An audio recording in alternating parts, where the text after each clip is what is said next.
Way. I'll show you the pictures. Do you want to go to jail? They'll be on Facebook in a few hours. Alrighty, you'll be in jail in a few hours. My wife has passed away. And it was self-induced.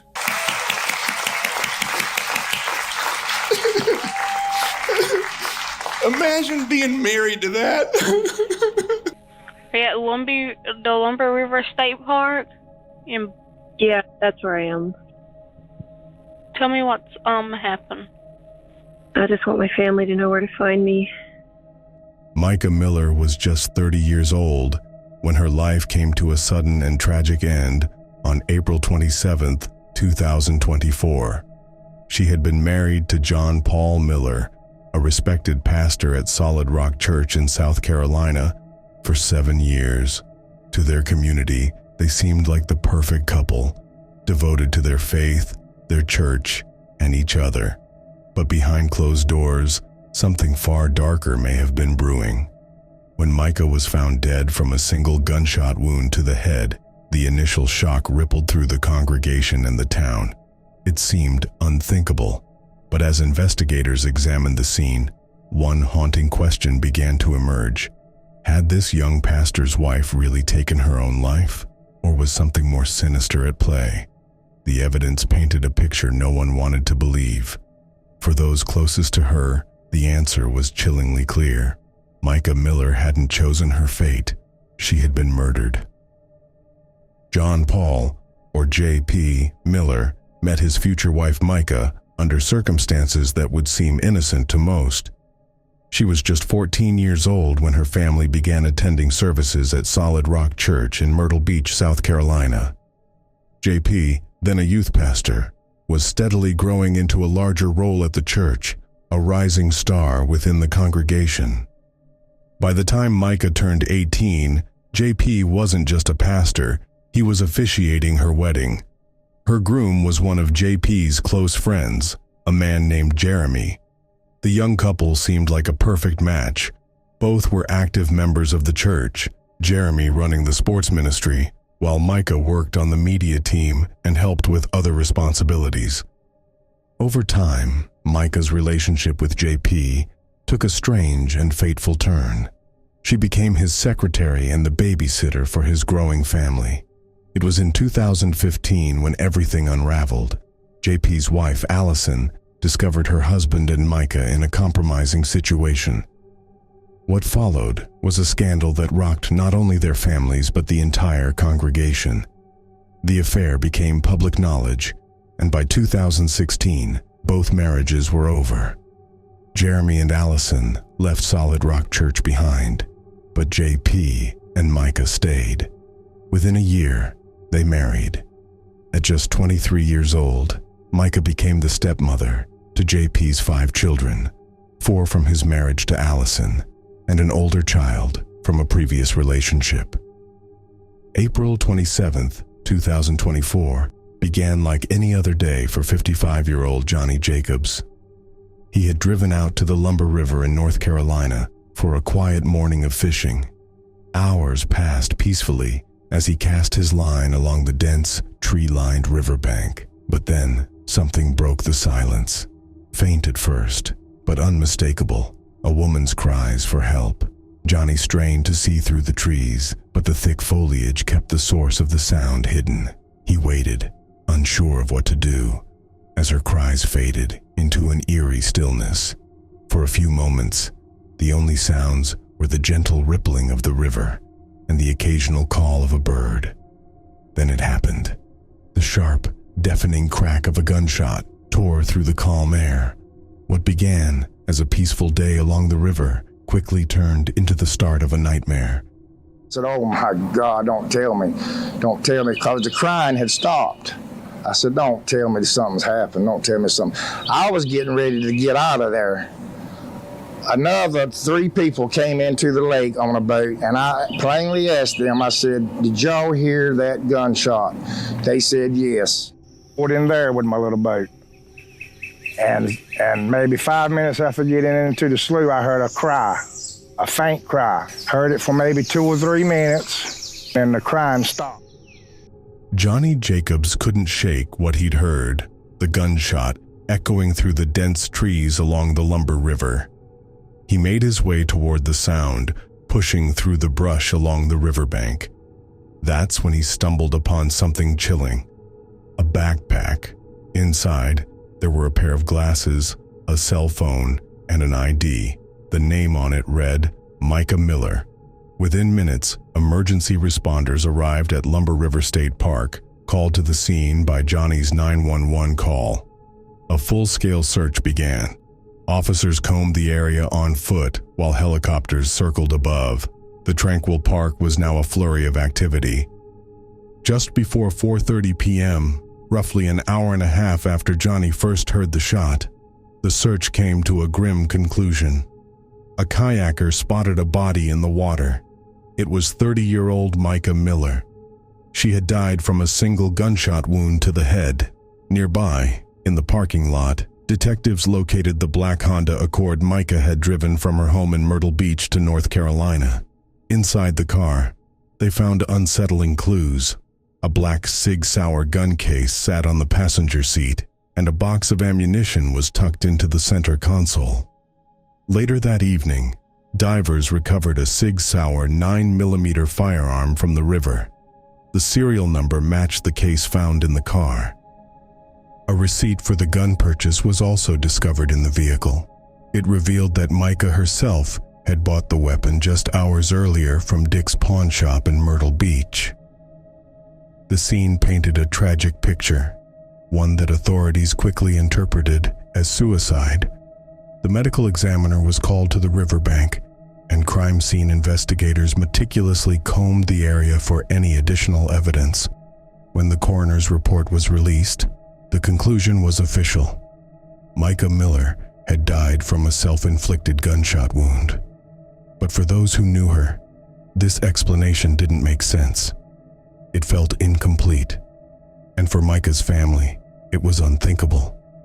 Her sister, Sierra, was among those who couldn't accept the official ruling. She remembered something Mica had told her just weeks before her death. Words that now haunted her. If I end up with a bullet in my head, it was not by me. It was JP. Mica and her husband, Pastor John Paul Miller, had a deeply troubled marriage. She had tried to leave him multiple times, but each attempt ended with her being drawn back in. That is, until the days leading up to her death. Friends and family described Mica as resolute, determined to break free for good. For them, the details didn't add up. The rushed gun purchase, the ominous warning, the tumultuous relationship. It all pointed to something far darker. Suspicion quickly fell on one man, John Paul Miller. And for those closest to Mica, this wasn't just a tragedy. It was foul play. She was headed in a positive direction, and she was making plans and had a new purpose that she was pursuing. She was loving her job, everything. She's had 3 different numbers in the last 3 months trying to make sure that he did not get her phone number and could not get in contact with her. She messaged me saying, thank you for your gentle warnings over the years about JP, or my relationship with JP. I know that you knew I wasn't ready to get out yet. I've replayed our combos over and over in our head throughout the years. Just 2 days before her death, Mica Miller made a bold move. She served her husband, John Paul Miller, with divorce papers. It was a decision she had been building toward for over a year. In January 2023, Mica had tried to escape. She packed up her life in South Carolina and moved to Kansas to be with family, hoping to start fresh. She joined a new church, made new friends, and began rebuilding herself away from the turbulence of her marriage. For a time, it seemed like she was finally free. But then, just a few months later, everything changed. Without warning, Mica left Kansas.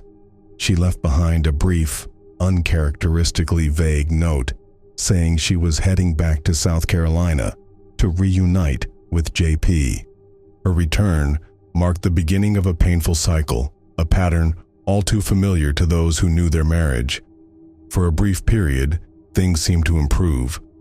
But soon, JP fell back into his old behaviors, and the relationship began to unravel once again.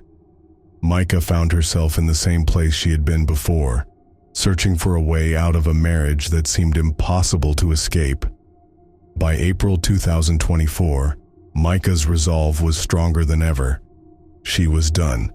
The divorce papers made that clear, but what she didn't know was that her decision to leave might have put her in greater danger than she ever imagined. I just want to tell you what a lot of people have told me lately and reminded me, because I think I forgot. I knew, but I pushed it in the back of my head just because of my situation. But you are the bride of Christ before anybody else's bride. God hates divorce, but why? According to everybody I've asked and the scriptures that I've found, it's because it hurts people. But does abuse hurt people? How do you think God feels about that? That I'm God's bride first. And even an earthly spouse who's a good spouse, when they know that their bride is being hurt, just imagine what an earthly spouse does. What do you think your heavenly spouse does when you're the bride of Christ and he sees his bride going through abuse and hurt? What do you think he thinks about that? In October 2023, Mica Miller took what many believed to be a final step toward freedom. She filed for divorce from John Paul Miller. But by February of the following year, she had withdrawn the papers. It was a decision that raised eyebrows, but as details emerged, it became clear that her life during this time was far from her own. That same month, Mica was admitted to a hospital for mental health treatment against her will. She later claimed it was her husband, JP, who had her committed. While she was hospitalized, JP also took control of her life in a way that seemed calculated. He seized her wallet, her keys, and her car, leaving her with nothing.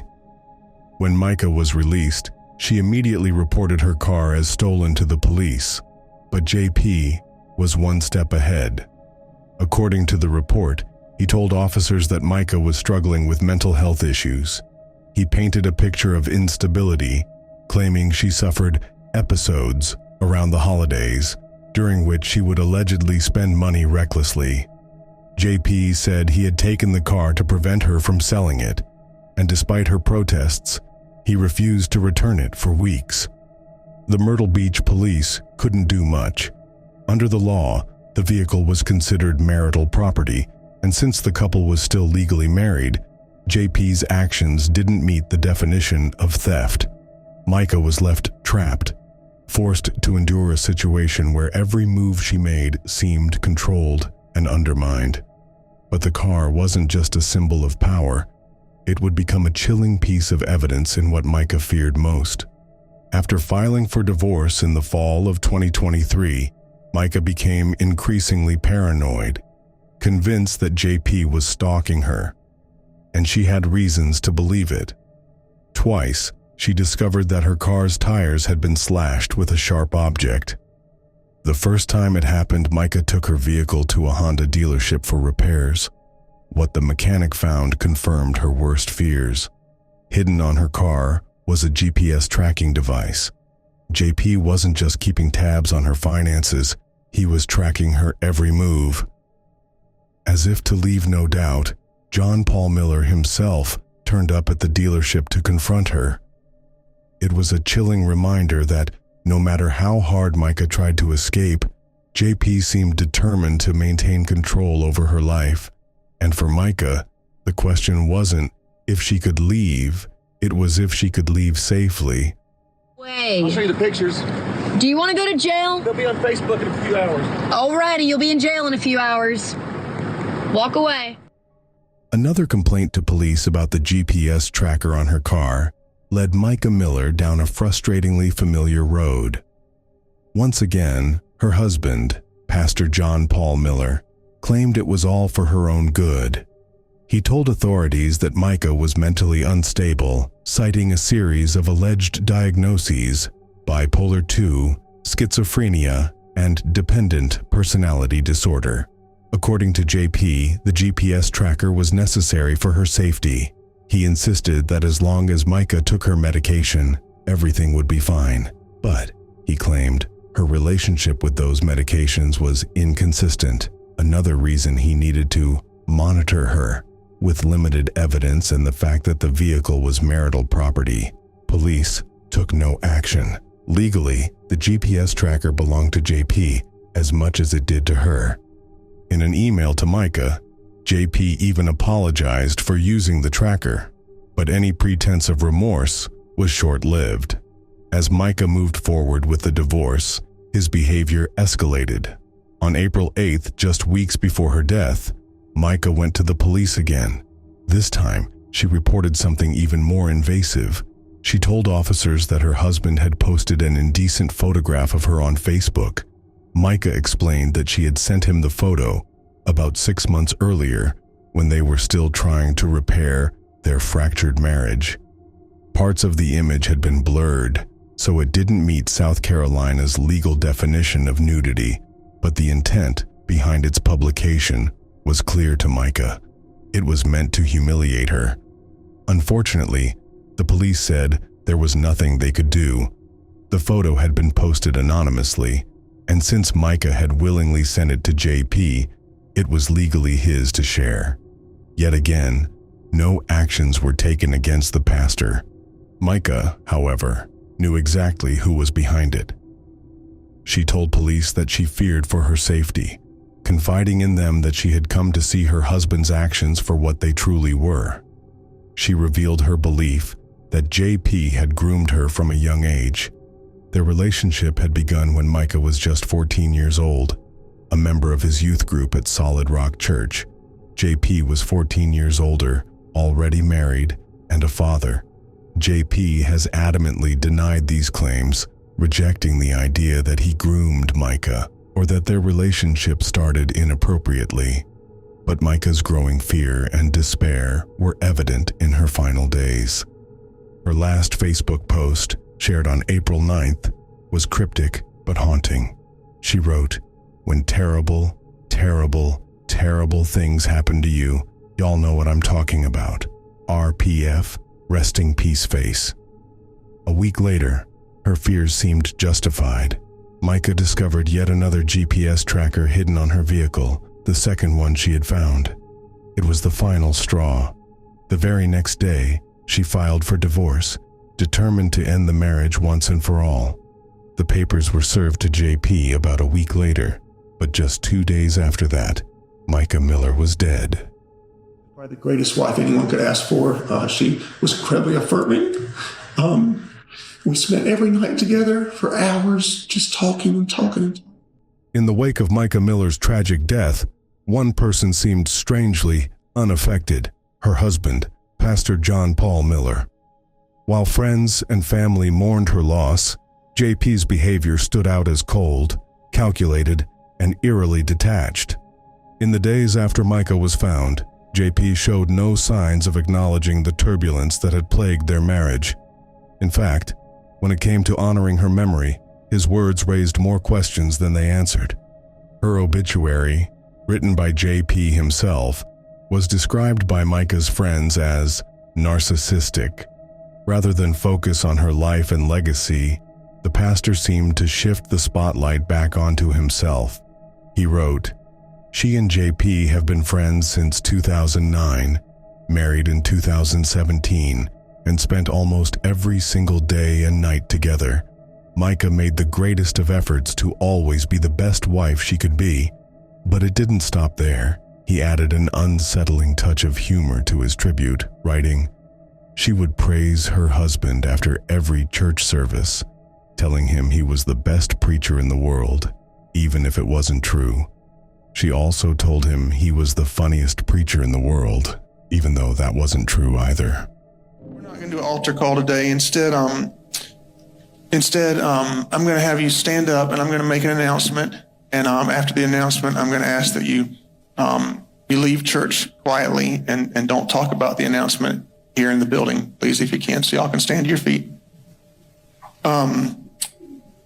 before I make the announcement, I also want to say that my request to you is that you will continue to come to church and serve and give for the next little bit, because I don't want to have. I'm taking a little bit of a break, and I don't want to have to worry about the church. My break may be a few days, a few weeks. I don't know.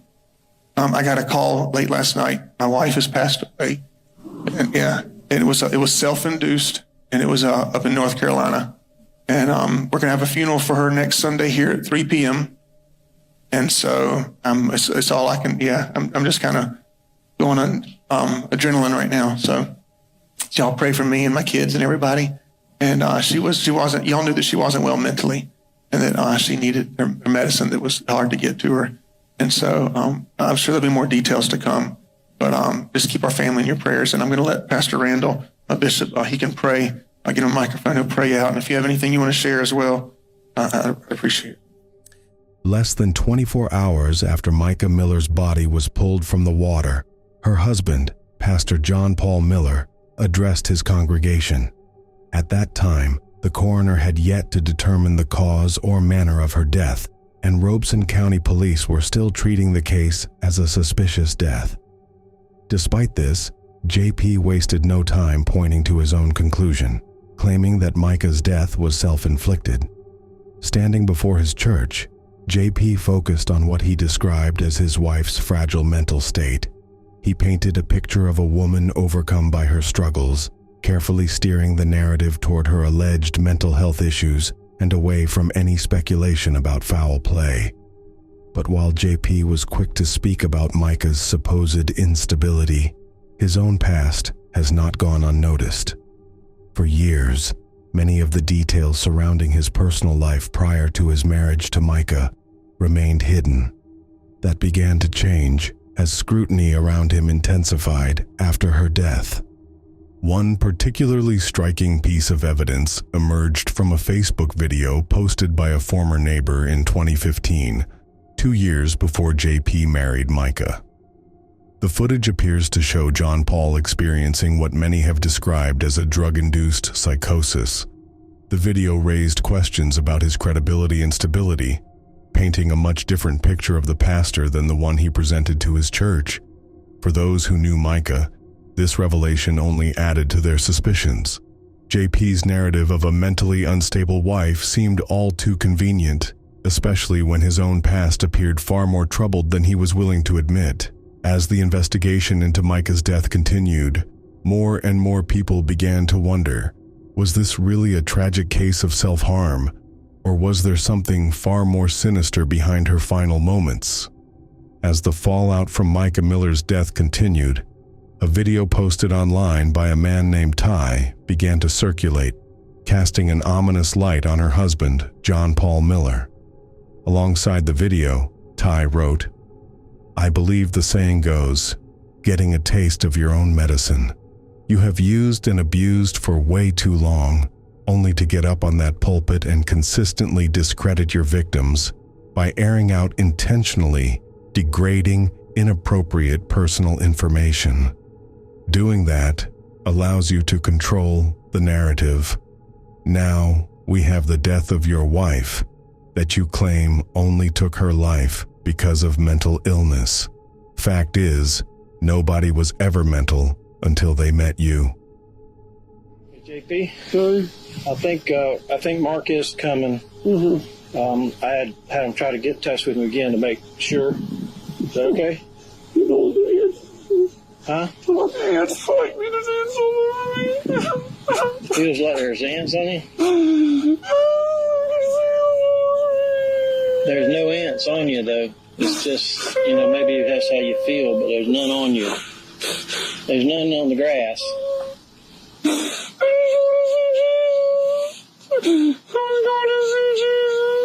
What kind of medicine do they have you on?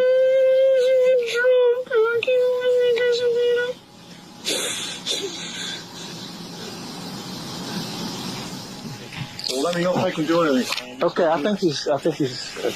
Here's some water, JP. You want some water?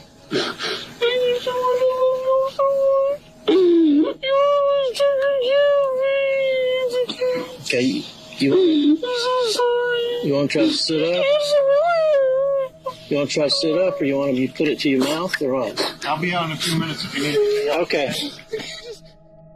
JP's troubles, it seems, started long before Mica's tragic death. As a teenager, he developed a criminal record, with offenses ranging from delinquency and DUI to assault. But perhaps the most alarming incident occurred in February 1998, when JP was just 19 years old. At the time, families in the Briar Creek subdivision of Myrtle Beach were sandbagging homes to fight off severe flooding. JP, defying a "road closed" sign, drove into the neighborhood in a silver S10 pickup truck with black tape obscuring his license plate. According to court records, JP accelerated his truck into a 19-year-old woman who had asked him to slow down. What followed was shocking. JP drove for roughly 100 yards with the woman clinging to the hood of his truck before slowing down just enough for her to safely roll off. For this incident, JP received a suspended sentence of 4 years, 3 years of probation, 500 hours of community service, and was ordered to pay court fees. However, on May 31st, 2022, JP applied for and received a pardon for this conviction. But JP's troubling past didn't end there. In the aftermath of Mica's death, whispers of an affair between JP and a woman named Susie Skinner, a member of Solid Rock Church, began to surface. Susie, seen out for drinks with JP just 4 days after Mica's death, has formally denied that she is dating the pastor. However, former church members and friends of both JP and Mica claimed the relationship was widely known and had been ongoing for some time. What raised even more eyebrows was the suspicious death of Susie's husband, Christopher Skinner. Christopher, who was wheelchair-bound after a drunk driving accident in 2000, drowned in a community pool in Myrtle Beach on September 6, 2021. His wheelchair reportedly tipped into the pool, trapping him underwater.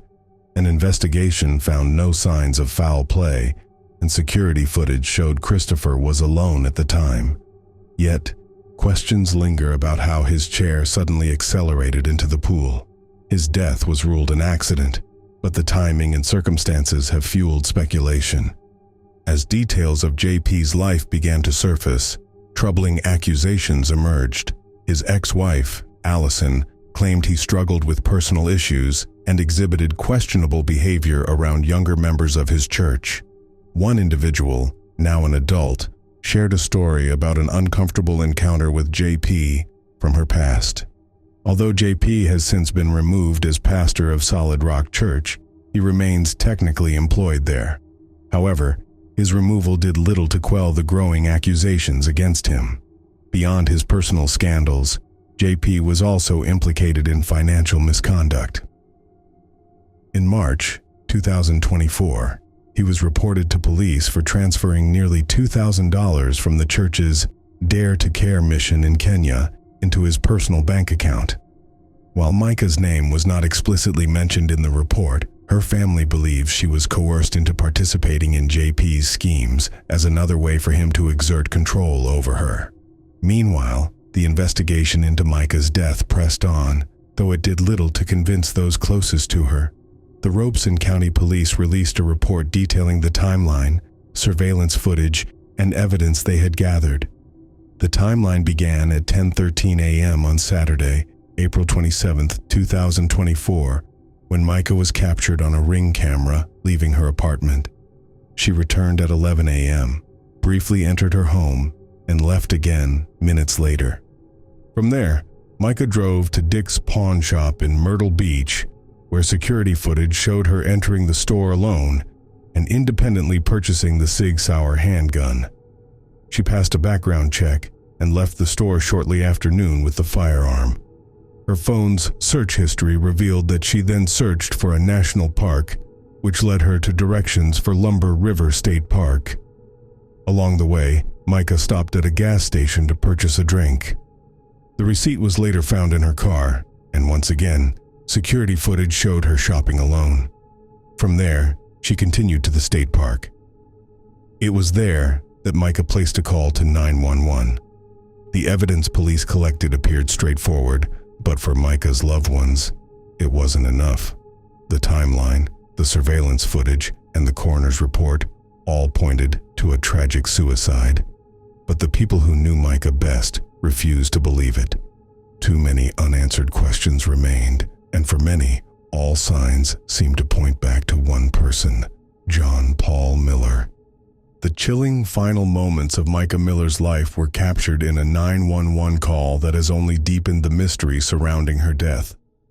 In the call, Mica stated her intention to ensure that her family could find her. But there's been a storm of speculation ever since. Some claim to have heard a man's voice in the background, a voice they suggest might have been coaxing her to lie during the call. Others argue that the voice on the line wasn't Mica's at all, but rather a sinister creation of AI, part of a calculated plot by her husband, John Paul Miller, to cover up his crime. The conspiracy theories have taken root, but for those closest to Mica, they only add to the confusion and horror surrounding her death. County 911, what's the address of your emergency? Hi, are you able to trace the location of my phone? Let me see. You don't know where you're at?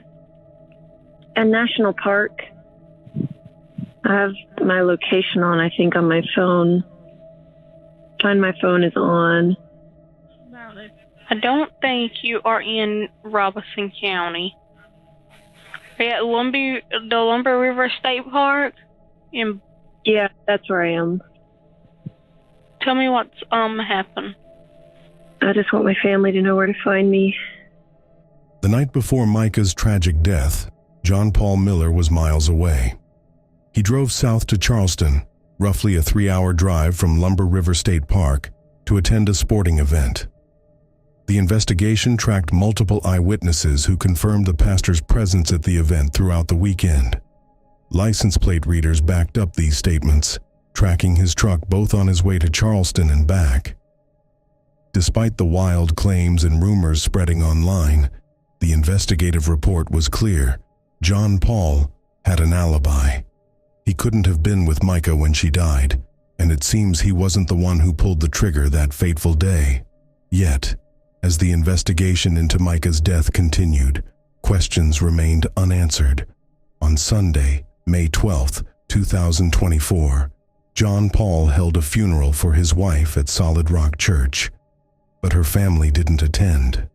Their absence spoke volumes as they struggled to come to terms with the loss and the mounting suspicions about John Paul's role in Mica's death. And even if I had 10 hours a day, that wouldn't be enough time to tell you all the great things about her and what it was like to be in an intimate relationship with her. I still can hear her voice, and I can still picture her just walking in the front door. And it was a great stepmom. In fact, she did so much work with the kids all the time. She was the one that would always help pick them up from school and get their food. And she'd take Salem, my daughter, all the time to get their nails done or to go to Lululemon or all these special girly things, And I appreciated that from the very, very beginning. Not once did she ever complain about me having 5 kids.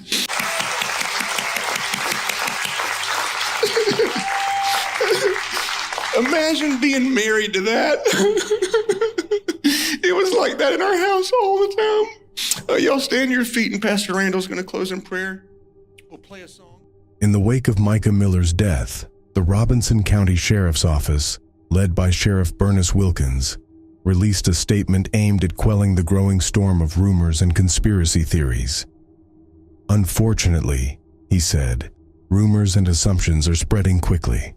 However, in the end, we must make decisions based on the facts and evidence that has been gathered. He acknowledged that the outcome might not align with the public's expectations, but emphasized that the evidence was clear and the case was as heartbreaking for law enforcement as it was for Mica's family. Yet, despite the sheriff's reassurance, the case was far from closed for those who knew Mica best. Before they could push for a second independent autopsy, Mica was cremated. This decision, which came swiftly, raised alarm bells for her family. There were gaps in the standard procedures followed by North Carolina authorities, and Mica's family believed that the initial autopsy had missed key steps. Most notably, no toxicology report was conducted, a glaring omission that only fueled the growing suspicions. To add to the tension, John Paul Miller was reported to have pushed for the cremation almost immediately. The Miller family claimed that he refused to allow them to view Mica's body until they agreed to the cremation, raising more questions about his role in the aftermath of her tragic death. The decision to cremate Mica so quickly and the lack of a thorough autopsy seemed like deliberate attempts to prevent the truth from being uncovered. The investigation into Mica's death continues to cast a long shadow, and for her family, the battle for answers has only just begun. As the mystery surrounding Mica Miller's tragic death continues to unfold, the unanswered questions and growing suspicions remain at the forefront of this heart-wrenching case. Was it a tragic suicide, as the authorities have concluded, or was something far more sinister at play? As we've seen, the layers of deception, manipulation, and the looming presence of John Paul Miller paint a picture that's difficult to ignore. For those who loved Mica, and for the countless people who followed her story, the search for truth is far from over. This case is a reminder that things are not always as they seem, and sometimes, even the people closest to us are capable of far darker actions than we ever imagined. Thank you for joining me as we've unraveled the chilling details of Mica Miller's story. Until next time. Hey everybody, I just wanted to share the chorus of a song that came to my head the other day. I was just kind of battling thoughts of just kind of like human thoughts, you know, things that you want to do. And it's just a fleeting thought, you know, and then this song came to my mind because it says, you know, bless those who curse you, pray for your enemies, things like that.